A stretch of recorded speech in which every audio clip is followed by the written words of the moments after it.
नमस्कार,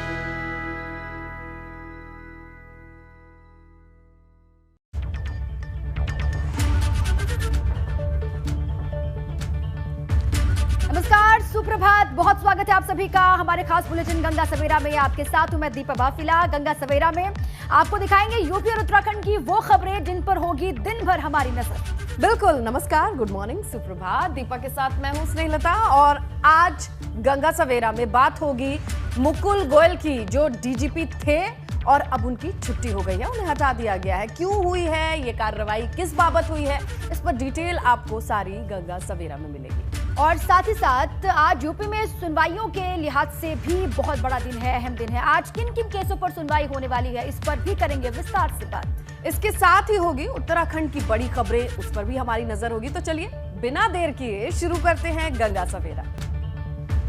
उत्तर प्रदेश की योगी सरकार ने बड़ा फैसला लेते हुए यूपी पुलिस के डीजीपी मुकुल गोयल को हटा दिया है। उन्हें शासकीय कार्यों की अवहेलना करने और विभागीय कार्यों में रुचि न लेने की वजह से डीजीपी के पद से हटाया गया। उन्हें अब डीजी नागरिक सुरक्षा के पद पर भेजा गया है। फिलहाल ADG law and order Prashant Kumar को डीजीपी का अतिरिक्त प्रभार दिया गया है, सौंपा गया है। यूपी के नए डीजीपी बनने में जो नाम सबसे आगे चल रहे हैं उनके बारे में भी लगातार आपको हम बता रहे हैं। कई नाम ऐसे हैं जिनको लेकर मंथन हो रहा है। अभी एडीजी प्रशांत कुमार को डीजीपी का अतिरिक्त प्रभार सौंपा गया है। नए डीजीपी को लेकर कई नामों की चर्चाएं हो रही हैं और किस नाम पर लगेगी मुहर, इस पर भी लगातार नजर है। उसमें देखिए, सबसे पहला नाम है डीजी इंटेलिजेंस डीएस चौहान का, जिनके नामों को लेकर चर्चा हो रही है। डीएस चौहान के बाद DG RP Singh, DG RK Vishwakarma और डीजी आनंद कुमार का नाम भी चर्चा में आगे चल रहा है। बिल्कुल, इन तीनों नामों का जो पैनल है वो केंद्र सरकार को भेजा जाएगा और वहीं से ये तय किया जाएगा किसी एक नाम पर जब फाइनल मुहर लग जाएगी। लेकिन कुल मिलाकर के देखा जाए ये बहुत बड़ा बदलाव है, ये बहुत बड़े संकेत हैं कि अगर कानून व्यवस्था हो गया और कामकाज को लेकर के भी जरा भी कोताही बरती गई या फिर महसूस हुआ कि रुचि नहीं लिया जा रहा है, तो बड़े फैसले लेने में भी देरी नहीं लगती। सीएम योगी ने इस फैसले को लेकर के ये स्पष्ट कर दिया है। योगी सरकार के 100 दिन के एजेंडे में लापरवाही का सबसे बड़ा निशाना यूपी के डीजीपी मुकुल गोयल बने हैं। मुकुल गोयल शासन ने पद से हटा दिया है और अब उन्हें डीजी नागरिक सुरक्षा के पद पर भेजा गया है। मुकुल गोयल पर लापरवाही के तमाम आरोप लगे हैं। उन पर आरोप है कि वो शासन के कामों में रुचि नहीं ले रहे थे और ये आरोप कहीं ना कहीं सही भी साबित होते हैं, क्योंकि 11 महीने के कार्यकाल में शायद ही किसी बड़ी घटना होने पर डीजीपी ने संज्ञान लिया हो, कहीं वो मौके पर गए हों और कहीं किसी पुलिस अधिकारी के खिलाफ कोई कार्रवाई की हो। और अब देखिए, सबसे बड़ा सवाल यह है कि देश के सबसे बड़े सूबे का सबसे बड़ा पुलिस अधिकारी कौन बनेगा।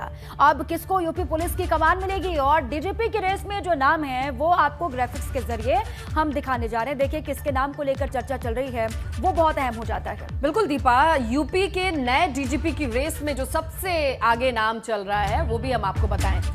डीजी इंटेलिजेंस रहे डीएस चौहान, इनका नाम नंबर 1 पर है। ये डीजी इंटेलिजेंस हैं और इनके नाम को लेकर के सबसे ज्यादा चर्चा है। डीजी आरपी सिंह है, डीजी आरके विश्वकर्मा है, डीजी आनंद कुमार, इनके नाम को लेकर चर्चा चल रही है और बहुत जल्द इनके नामों का पैनल केंद्र के पास भेजा जाएगा और इन्हीं नामों में से किसी एक नाम पर जब मुहर लग जाएगी तो ये पद पर कौन काबिज होगा स्पष्ट हो जाएगा। फिलहाल स्क्रीन पर आप जो तस्वीर देख रहे हैं, इन्हीं में से किसी एक का नाम भी हो सकता है, क्योंकि चर्चा इनके नाम की ही चल रही है।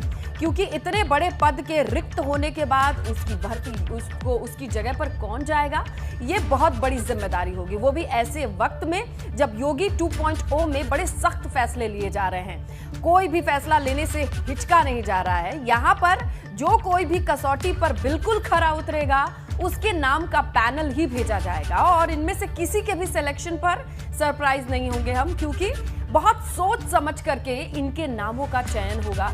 इनके किए गए कामकाज को आंका जाएगा, देखा जाएगा, विभाग में इनकी जिम्मेदारी ये कैसे निभा रहे हैं, ये सब चीजें भी देखी जाएंगी।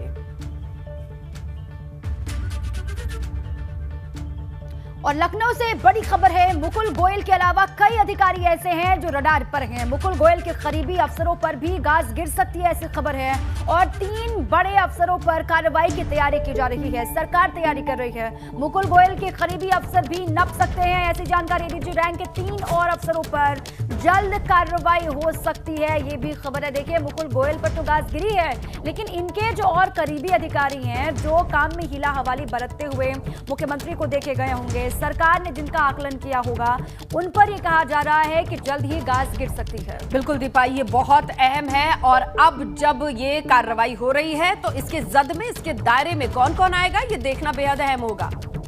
चलिए, हमारे सहयोगी शैलेश अरोड़ा का रुख करते हैं। और ये तमाम खबर जिन पर हलचल ही हलचल है, देखा जाए दीपा तो ये पिछले कुछ वक्त से इसे टर्बुलेंस कहेंगे कि पूरे महकमे में बड़ा शिफ्ट हो सकता है, बड़ा चेंज हो सकता है, इसका फैसला लिया जा चुका है। और किस तरीके की हलचल है, इस अपडेट के लिए रुख करेंगे हमारे सहयोगी शैलेश अरोड़ा का। शैलेश, देखा जाए इसे कहते हैं आमूलचूल परिवर्तन, यानी नीचे से ऊपर तक बदलाव की एक लहर देखी जाएगी। कहां कहां कौन कौन इस दायरे में आएगा?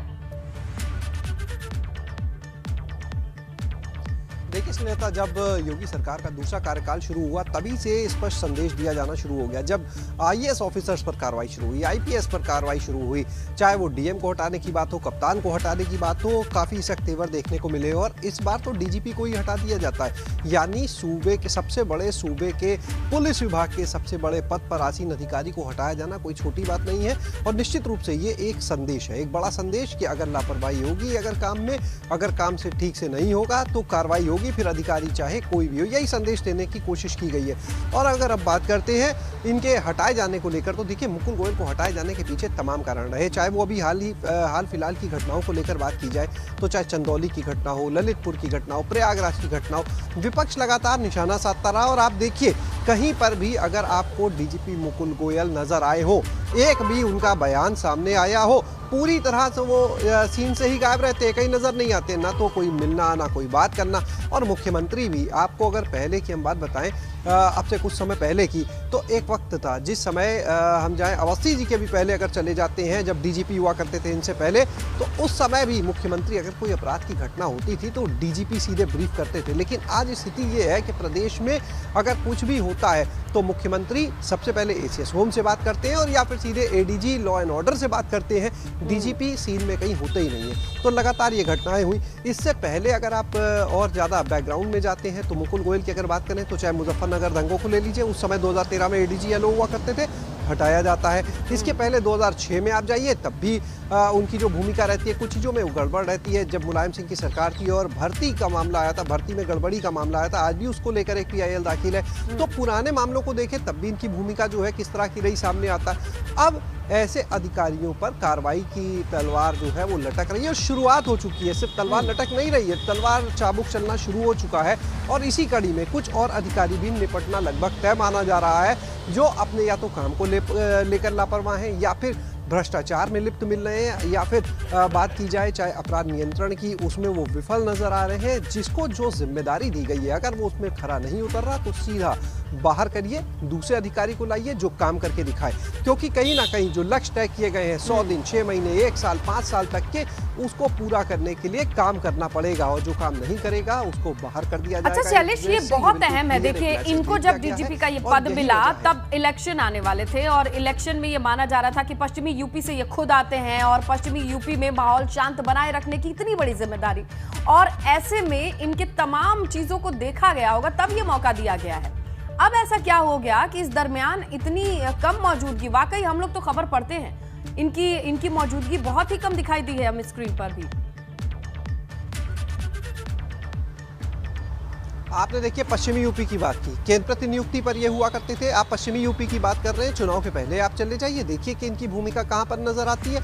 आप लखीमपुर के मामले को ले लीजिए, कहाँ पर इनकी भूमिका नजर आती है, कब ये सामने नजर आते हैं। मुख्यमंत्री की बैठकों को ले लीजिए, तब भी आप देखेंगे कि कई बार तो ऐसा भी हुआ है, सोर्सेस की माने मुख्यमंत्री की तरफ से बुलाया तक नहीं गया इनको, तो वहां पर आप देखिए इनकी भूमिका का इसी से पता चल जाता है। और कई बार जब बैठकों में भी हाल फिलहाल में जब योगी सरकार पार्टियों में देखिए ये साफ संदेश दे दिया है योगी सरकार ने। देखिए सबसे बड़ा सूबा है, सबसे बड़ी पुलिस है उत्तर प्रदेश की, और सबसे बड़े मुखिया को, पुलिस के मुखिया को हटाना, ये संदेश है कि जो भी जहां पर भी आसीन है अधिकारी, अगर वहां पर काम नहीं करेगा, लापरवाही बरतेगा, तो फिर कार्रवाई होगी, एक्शन होगा। और वो एक्शन करके दिखा दिया है सीएम योगी आदित्यनाथ की सरकार ने। बहुत शुक्रिया आपका शैलेश, पूरी जानकारी विस्तार से देने के लिए, समझाने के लिए शुक्रिया। बिल्कुल। और दीपा, देखा जाए तो ये पहला मौका नहीं है जब किसी डीजीपी पद से किसी बड़े अधिकारी को हटाया जाता है। इससे पहले भी 2012 में मायावती सरकार के दौरान यूपी के डीजीपी पद पर तैनात रहे बृजलाल को विधानसभा चुनाव से ठीक पहले निर्वाचन आयोग ने पद से हटा दिया था। बृजलाल पर उस वक्त विपक्ष के दलों ने बसपा के समर्थन में काम करने का आरोप लगाया था, जो कि बहुत बड़ा आरोप था। और 2013 में भी यूपी के डीजीपी के पद पर तैनात रहे अमरीश वर्मा को हटा दिया गया था।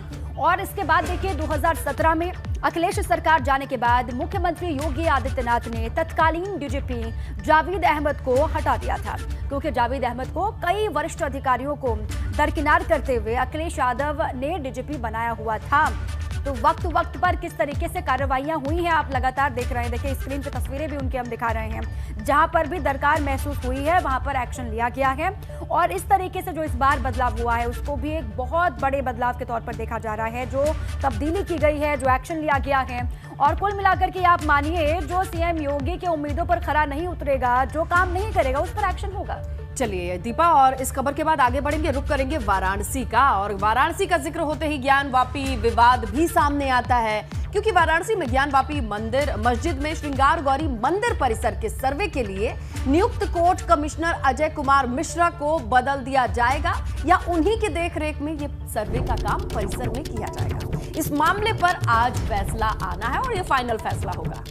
इस पूरे मामले में पिछली सुनवाई के दौरान फैसला सुरक्षित रख दिया गया था और आज दोपहर 12 बजे कोर्ट इस मामले में अपना फैसला सुनाने वाला है। बिल्कुल, आपको बता दें कि ज्ञानवापी परिसर में सर्वे के दौरान मुस्लिम पक्ष की ओर से कमिश्नर बदलने की मांग की गई थी और इसी मांग को लेकर के वो कोर्ट गए थे। अब कोर्ट कमिश्नर बदलने की मांग पर आज सुनवाई होगी कि मुस्लिम पक्ष के हिसाब से जो कमिश्नर है वो पक्षपात कर रहे हैं और इन्हें बदला जाना चाहिए। और सुनवाई पूरी हो चुकी है इस पूरे मामले को लेकर, आज फैसला आना है। उम्मीद ये लगाई जा रही है कि 12 बजे फैसला आ जाएगा। बिल्कुल। चलिए रुक करते हैं हमारे सहयोगी नीतीश का और उन्हीं से जानकारी लेते हैं। नीतीश, देखिए ये बहुत बड़ा मामला होगा, हालांकि सारी चीजें पीछे चल रही हैं। 10 तारीख को कहां सर्वे की रिपोर्ट जानी थी, आज ये फैसला आएगा कि भाई कमिश्नर कौन होगा जिसके अंडर में सर्वे होगा। अब किस तरीके से ये पूरा मामला आगे बढ़ेगा, समझाइए। आज अहम दिन है। अहम दिन इसलिए कि जिस फैसले का सबको इंतजार है वो फैसला 12 बजे के बाद आएगा। स्थिति ये है कि पिछले दिनों कोर्ट कमिश्नर वहां पर पहुंचे थे सर्वे करने के लिए, लेकिन उनको सर्वे नहीं करने दिया गया, सर्वे अधूरा ही रह गया और ऐसी स्थिति में जो नियत तारीख है उस तारीख में सर्वे जमा नहीं हो सका। तो ऐसी स्थिति में अब यह देखना होगा कि जो कोर्ट कमिश्नर है क्या उनको बदला जाता है। और सबसे बड़ी मांग जिस पर दोनों पक्ष राजी हैं वो ये है कि सिविल जज सीनियर डिवीजन की मौजूदगी में ये सर्वे कराया जाए। हालांकि वो प्रक्रिया भी है, लेकिन अगर जज चाहे तो अपने पावर का प्रयोग करके वहां पर पहुंच सकते हैं। इसके अलावा बता दें आपको कि जिस तरह से ये विवाद सामने आया, विवाद सामने आते ही पहले हिंदू पक्ष ने अपना पक्ष रखा, फिर उसके उपरांत अगर बात करें तो उस बाद में मुस्लिम पक्ष ने अपना पक्ष रखा और कल दोनों पक्षों ने अपनी अपनी बात कही। इस बार का जो कहे कि फैसले का बिंदु है वो कई है। कई इसलिए है कि पहले श्रृंगार गौरी में सर्वे होगा कि नहीं होगा। अगर वही कोर्ट कमिश्नर सर्वे करेंगे तो फिर उनके सर्वे का जो मेन बिंदु होगा, आधार होगा, वो क्या होगा। चूंकि जो पिछला अगर प्रतिवादी पक्ष है वो लगातार ये कह रहा था कि आपके पास बैरिकेटिंग के भीतर जाने के ऑर्डर नहीं है, बैरिकेटिंग जो शब्द है उसको लिखकर ऑर्डर नहीं है। और हिंदू पक्ष ने इस बार, यानी वादी पक्ष ने इस बार कोर्ट से साफ तौर पर यह कहा है कि हमें प्लॉट की नहीं, हमें ऐसी अनुमति दे दीजिए ताकि कोई कंफ्यूजन की स्थिति ना हो। तो आज का फैसला ये देखना होगा कि सारे कंफ्यूजन को दूर करके आता है कोर्ट कमिश्नर अजय मिश्रा, जो कि अपने आप को लगातार सच साबित कर रहे हैं। जिन पर आरोप लगा है कि वो पक्षपात कर रहे हैं, उन्होंने भी अपना पक्ष रखा है। और आज ठीक है देखना ये होगा दलीलें सारी पूरी हो चुकी हैं। नीतीश, दलीलें पूरी हो चुकी हैं कल ही, और बहुत अहम दिन है। और देखिए क्या होगा, इस पर लगातार नजर है। अजय कुमार रहेंगे कोर्ट कमिश्नर या फिर उनको बदला जाएगा, इस पर फैसला आ जाना है। 12 बजे का इंतजार करना होगा। शुक्रिया आपका नीतीश, पूरी जानकारी के लिए। बिल्कुल, आगे बढ़ेंगे, बात करेंगे कानपुर से आई खबर की। एबीपी गंगा की खबर का बड़ा असर देखने को मिला है। खबर दिखाए जाने के बाद प्राथमिक विद्यालयों को बिजली मिली है। बेसिक शिक्षा अधिकारी कार्यालय ने ट्वीट करके इस बात की जानकारी दी। स्कूल में अस्थायी रूप से बिजली दी गई और भीषण गर्मी में बिना बिजली पानी के बच्चे जो कि 90 की संख्या में थे, वो पढ़ने को मजबूर थे। एबीपी गंगा ने इस खबर को प्रमुखता से दिखाया। उसके बाद संज्ञान लिया गया। स्कूल में बिजली का मीटर भी विभाग लगाने को तैयार नहीं था। वो तमाम चीजें अब दुरुस्त होने के कगार पर पहुंच चुकी हैं।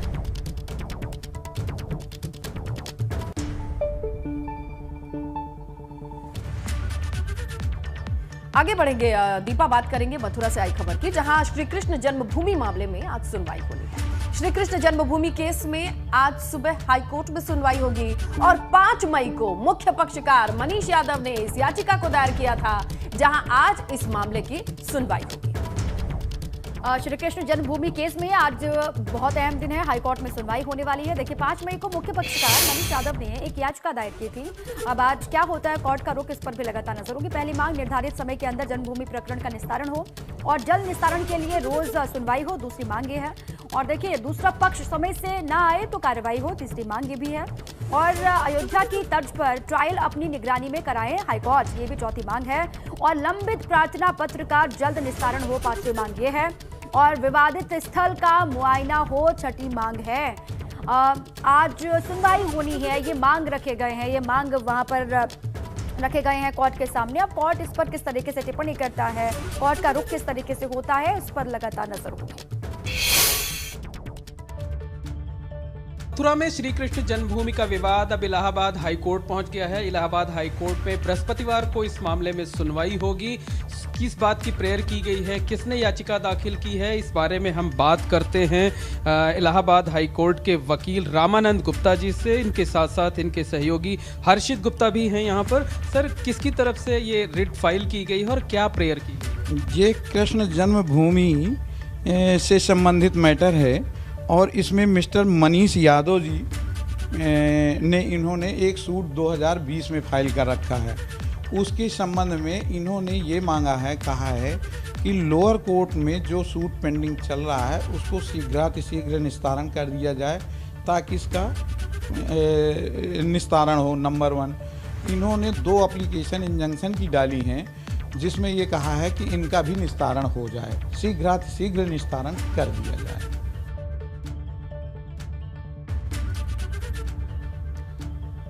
और आगे बढ़ते हैं, वहीं आगरा के ताजमहल को लेकर याचिका पर आज सुनवाई होने वाली है। इस सुनवाई पर भी सबकी नजरें लगातार टिकी हैं कि आखिर क्या होगा।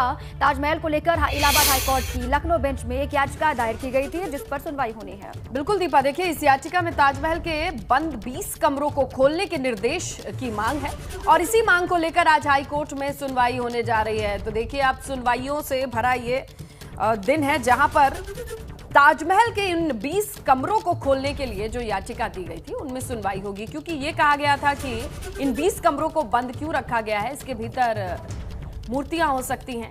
आर्कियोलॉजिकल डिपार्टमेंट यहां पहुंचे और चेक करे कि इन 20 कमरों में आखिरकार है क्या। चलिए आगे बढ़ेंगे खबरों में और बात कर लेते हैं सीतापुर जेल में बंद सपा नेता और विधायक आजम खां के बेटे अब्दुल्ला आजम को लेकर भी एमपी एमएलए कोर्ट में सुनवाई होने जा रही है। देखिए ये मामला उनके 2 पासपोर्ट से जुड़ा हुआ है। इस मामले को लेकर आज एमपी एमएलए कोर्ट में सुनवाई होने जा रही है। अब देखना यह होगा कि इसके बाद अब्दुल्ला आजम को राहत मिलती है या फैसला उनके खिलाफ आता है।